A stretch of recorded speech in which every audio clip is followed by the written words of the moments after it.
Good evening. It's 7 o'clock on Monday evening, and this is ChildServ. I'm Mike Glass, and welcome. If you have any questions about the program that we're going to have tonight, again, I would like to say at the very beginning, the number on your screen, 312-738-1060. Please call it in, and we will try to answer your question. Tonight we're going to be talking about another ChildServ program, which is called Interweave. And we have with us Kimberly Young, who's a veteran of this because she was here a couple of weeks ago where we were talking about grand family and the program that takes care of or assists grandparents that come in to take over a family. And tonight we're going to be talking about Interweave. Mm-hmm. And so right from the top, let's get into what exactly is Interweave. Well, Interweave, ChildServ piloted Project Interweave in the 2004-2005 school year. It was designed to be a program that partnered with Chicago Public Schools to identify students who were truant and to try to provide services for those students. Okay, so it has to do with is it for students that are only in high school, or is this from what's the age? It's actually kindergarten through 12th grade for any CPS student in elementary school or high school. Okay, and when you say truant, I understand. I think everyone understands what the term is. Mm-hmm. But let's go through that a little bit. So what comes into that as far as truancy is concerned on an official level? Actually, we would look at truant students as those students who, starting from about 5 mm-hmm. unexcused absences. There's a difference between, Chicago Public Schools identified students who are either excused or unexcused based on their absences. If you bring in a note the next day from an absence or whenever you return to school from an absence, and the note has acceptable criteria for an absence, then it's considered excused. If a student does not bring in a note, then they will consider that student that previous day that they were absent an unexcused absence. So we look at about 5 of those unexcused absences, because after 1 or 2, you say, well, maybe the parent, just neglected mm-hmm. to write a note. Maybe they forgot to write a note. We have students with chronic illnesses who need to be out of school at times. So maybe the parent just did not, in the hustle of their day, did not remember to write a note. Mm-hmm. So we would start looking at 5 or so absences as a pattern, mm-hmm. and we established that kind of on the track for truancy. Now, how does ChildServ get involved? What's the process? When we were with CPS, when it was a CPS initiative, mm-hmm. CPS would assign the school for us, and we would just work the schools as according to how CPS assigned those. Well, after a few years of this initiative, CPS was no longer able to fund it, so ChildServ actually wrote independently for a grant because they saw the value in the program. So ChildServ wrote for a grant and was accepted. Bethany gave us a grant to continue in doing the work in the school systems. So we identified schools that we had previous relationships with, sure. Schools that were in our catchment area, places that we service, like the Austin area. We looked at those schools and we identified 3 of those schools to continue to work with. Okay, so we're still doing the program, and from the time that it was under or being funded by CPS and now the way we're getting it privately funded, did we have to change any of the aspects of the program, or is the program pretty much the same thing? Actually, we use the CPS initiative just as a basis for attendance. What we're able to do now with the independent funding is we're able to offer, I think, a more holistic approach to servicing these students and these families. We're able to now work with the school system, or with the school that we are assigned to. We're able to work with them in different areas. So now, instead of just focusing on attendance, we look at some of the behavior issues with the children or with the students. We look at some of the family needs, and which is probably the same as we were doing with the CPS initiative, just a little bit more enhanced, better enhanced. Okay. For the folks who are hopefully listening this evening with regards to that, and we're talking here about this program, but let's get into the program a little bit. When you say that we now are able to do a little bit more with the student in a more holistic way, let's break that down a little bit. What actually, let's say we're in a particular school. Let's run through a given student and give me how that operates. Okay. Well, before, when we worked strictly with CPS and it was an attendance initiative program, we would get our referrals from the school, and the referral would be based on the student's absences, the student amount of absences. 3 to 5 absences was what we would start with. If you had 2, we may not get the referral. Now the way that's different is if a student has, say, behavioral issues, even if they don't have attendance issues, we're still able to receive that referral and try to offer the best services for those students. If it is our clinical, if it's a referral for behavior or emotional issues, then we may make a referral or a community link to a referral for clinical services or therapeutic services. It is not so much based on attendance at this time. We do still have outcomes, and we definitely want to increase the attendance. And we know that children's or students' attendance can be closely related to some of their behavior issues or some of the family issues or community issues. So we're definitely looking at that holistically. However, we're not only focusing on attendance. Okay. And as far as the holistic side, just to take that a little bit farther, you're mentioning what we are able to do for the student directly, with regards to not just the truancy part, the attendance, but if there are other issues. Yes. How, from a holistic standpoint, how do we bring also the family into this, family meeting the parents, so that, and I know we do from the standpoint that then there's some support going on, that if we're assisting the student, that we're not just in a vacuum. Right, we're not just in a vacuum. We recognize, particularly, let me point out for our elementary school students who, for some reason, the kindergarten through 3rd grade have like the really high truancy rate. Really? So you kind of understand that maybe not so much the student characteristics, but it may be a sign that there are things going on in the household, whereas the parents are not able to, or not in a position where they are able to get the students in consistently or into school consistently. So that definitely would have us to be involved with the family, because there's not a lot that a kindergarten or 1st grade or 2nd grader can do to get themselves to school without the support of their parents. Different from, a 7th and 8th grader who may be a little more independent and a little more able to see to themselves getting to school. So we are unable to directly work with a student until or unless we get the consent of the parent. So that's important for us. So there's initial contact with the parent in order to, once we receive the referral, we contact the parent so that we can have permission to work with the student. During that initial contact with the parent, we're trying to see what is an attendance issue. What has been the issue? Sometimes, oftentimes we'll find out that the student was sick. In our schools, particularly in our some of our communities in Chicago, such high instances of asthma, other sickle cell, other chronic illnesses that will keep a child out of school for quite some time. We also, unfortunately, have behavioral issues that could cause children to be hospitalized. So those are other issues that will cause attendance to go down for a particular student.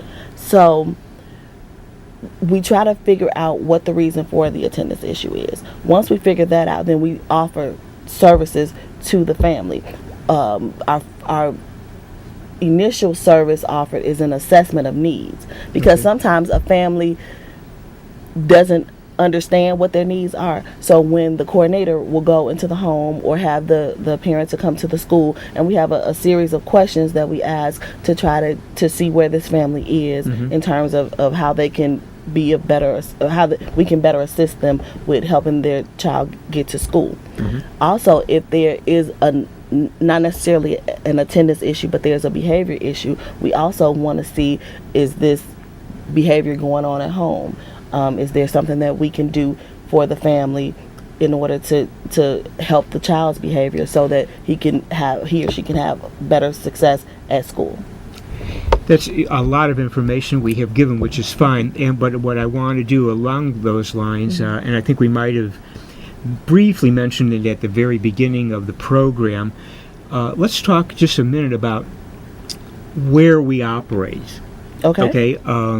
Is it, especially now that we're not necessarily tied funding-wise with CPS, do we have particular geographic areas that we operate in, or can we, do we go citywide as far as schools are concerned? So that people listening, and by the way, again, it's on your screen, 312-738-1060. If you have any questions about what we are discussing tonight, how do we operate that? Well, right now we are on the west side. I believe it is the Austin area, maybe Humboldt Park area that we are located in now. And that's just based on the relationship that we had with those schools prior to receiving the grants for them. So those are the schools that we're in now. Increased funding, increased availability would allow us to broaden our catchment areas. Yes. Are we getting contacts from other schools asking for our assistance? I understand the funding situation, we all do. But do we get inquiries from other schools, whether it be, middle schools or high schools? Are we getting those as far as wanting to have this program in their schools? Well, I think one of the schools that we work at now, the principal didn't necessarily know how to reach out for this type of assistance, but she did reach out to one of the West Side Ministers Coalition. That's a group on the West Side. She did reach out to one of those, the head of the West Side Ministers Coalition, in order to get some type of assistance, and he then referred her to our program, which we were able to include them into the grant as well. Okay, and that school, that principal, that school, was it geographically or whatever in our area? It happened to be geographically Just so in our happened to be area. in our area. Yes. What do you see as far as this program is concerned, the toughest? You said that we see the most children in the 3 to 5 or in that range, did you say, or early getting? Those are high absences. Right, high yes, absences. Definitely. What's the toughest area? I mean, do we how do we involve, or how do we get to give the assistance that we have to, like at the high school level, where those students are a lot older, as far as listening to what we have to say and working with us. So let me be clear on your question. How do we? Thank you. Go ahead. Yeah, I want to answer it the right way. Yeah. So how do we involve our high school students? Yeah, and get their involvement, because you're talking about teenagers as opposed to 5-year-olds. And so are we finding that it's more difficult at that age, or do they see the need or want the help, or how is that different? Well, interestingly, what you'll find, the difference between grammar school and high school is that in grammar school, the parents are maybe a little more resistant to the assistance because they feel responsible. So it's hard to take that what they consider criticism from someone at the school, right? Someone outside, and so they're a little more resistant. Once you get to the high school level, you'll find that it's more the student characteristics of why they aren't coming to school. Again, we still have the chronic illnesses that Sure. we deal with. Sure. But you'll find that it's the cutting, it's the I sent them to school, but they didn't quite make it there. You'll find that it's more student characteristics. So the parents are more willing to say, yes, please help me. Please, I've done everything that I can do. I have to go to work. When I leave for work, I expect that Jimmy is going to go to school, but Jimmy never made it. So they do tend to want the assistance. So once it becomes available in the high schools, you are more likely to get permission or cooperation from the parents at a high school level. And how about the student? The students, although you would think that they are resistant, what you'll find is that they like the attention. When I would go into the cafeteria and I'm gonna pick out, this freshman student or this sophomore student, they're like, yeah, here I am, because it's someone paying attention to them, someone that they feel is specifically there for them, and which the coordinator is specifically there for them. So they have been very willing to participate in whatever exchange we needed to have. You can see that they want to do the right thing. Sometimes there are influences, that we definitely have challenges with. Unfortunately, for some students, it's even at the grammar school level, it's as challenging as trying to figure out how to reroute them so that they don't pass through a gang area. I was going to ask about that. That sometimes will make a student not go if they're if they feel attacked or if they feel threatened. Those are definitely challenges that we have to overcome when we work with students. And as far as the students are concerned, let's say we were mentioning before, in the holistic sense, behavioral types of things, in addition to the truancy part and why they come or do not come. What, with regards to that, do we at the teenage level? Do those? How do we break through to those young people as far as that is concerned? If they have a behavioral problem, and get them to take advantage of the assistance that we can provide. It definitely, again, can prove to be a challenge when you're trying to correct behavior that's been going on for quite some time. We definitely involve our clinical team. We definitely involve in what we're doing now, particularly in our grade schools, even are to start our groups for students, our student groups, where they can come in and express some of their concerns and express some of their feelings. So we're trying to wrap services around them that include therapeutic services. We're trying to implement rewards for good behavior, rewards for attendance, things that students can respond to. Okay. And as far as outside assistance is concerned, you were just mentioning about rerouting some children so that they are not going through areas that might be physically threatening to them.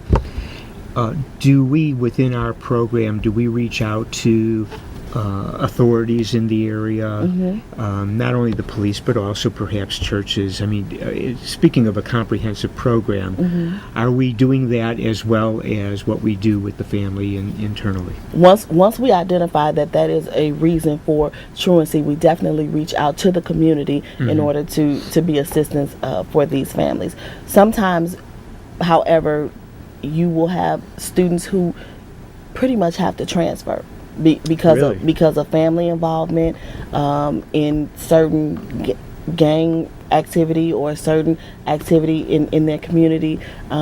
We will have to assist them in transfer, and that's a part of assisting them with truancy also. Rather than not have the student come to school because they're not going to come to school, parents aren't going to send their children to school if there is a threat. So sometimes our coordinators will have to just assist in a transfer. It's going to be the only solution or the best solution for that student or that family at the time. Let me ask you, because you were just mentioning, and I don't know if this might be a tough question to answer, but you just said about family involvement in things going on in the community. Let's say that you have a student and there is a problem in he or she getting to school and wanting to go to school in the area, and they have a sibling, that is involved in things going on in the community, whether it be gangs or whatever. How do we treat that within the family? I know we don't go in and just take care of the one student in a vacuum. So how do we do that? There might be someone listening that has that going on, that dynamic going on in the family. So how do we try to take care of that? Well, I think the way we try to do that is to get the family involved in our needs assessment initially. Okay. We want to understand certain family dynamics and understand certain family characteristics so that we can refer or link to the proper services. If there, again, I can't stress enough how much we use our clinical team to provide assistance, whether it's family, family or individual therapy for the student. We definitely want to get them involved to see where the family is, where the needs are. Sometimes it will involve some parenting coaching for the parent who may or may not be able to discipline appropriately or effectively. So sometimes it's going to be referrals or just one-on-one coaching for the parent. Sometimes it's going to be just individual for the student, so that if the student is who we have to work with, the student is who we can modify, then we definitely want to do the one-on-one assistance with the student as well. We want to actively involve the school, keeping them in the loop with what's going on. As far as our confidentiality will allow us to keep the school involved with what's going on, so that if there are extra supportive services that the school can also provide, or extra incentives that the school can provide, then we want to make sure that we put that in place as well.